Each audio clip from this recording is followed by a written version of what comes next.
A common fitness belief is that when you're cutting, you not only have to cut your food intake, but you also have to cut your training. But is that really true? Well, in this video, we're gonna explore this concept a bit further and see if we're actually better off keeping our training volume just like how it always is.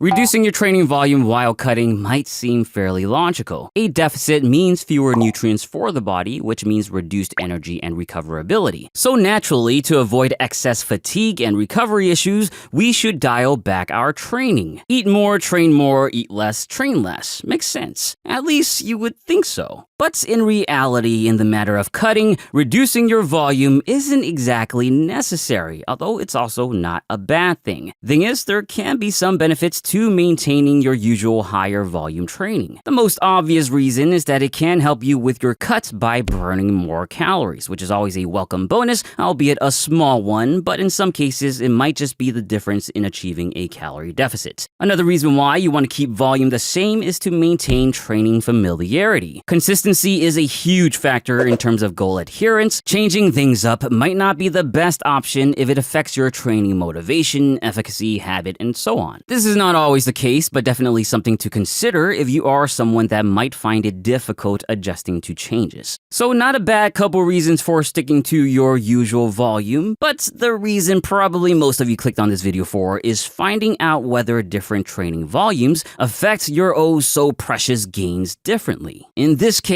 according to the science, it seems that volume probably doesn't matter all that much. In 2022, we did get a systematic review on this topic. After analyzing 15 relevant studies, the researchers found that at most, women specifically might benefit with higher volumes, and maybe increasing your volume might mitigate some muscle loss associated with long-term weight loss. But at least they also found that higher volumes don't seem to pose any negative effects. Now, there is one catch. The data for this review is correlative and not direct measured outcomes. In that case, we really only have one study in 2023 covering this. In this study, over the course of 6 weeks, both moderate and high volume training resulted in similar losses in body mass, about 4 pounds, with no significant differences in changes to muscle mass. The researchers also measured sleep quality, sleep duration, and mood, which all were also similar in both groups. In summary, this study found that different volume loads during a cut had just about the same effect on muscle and how you feel. Now, looking at the science as a whole, although limited, it seems like cutting your volume during a cut is not at all necessary. Hopefully, we'll get more studies on this in the future, especially studies that consider other factors, like adding cardio to the mix or larger calorie deficits. Maybe things will change then.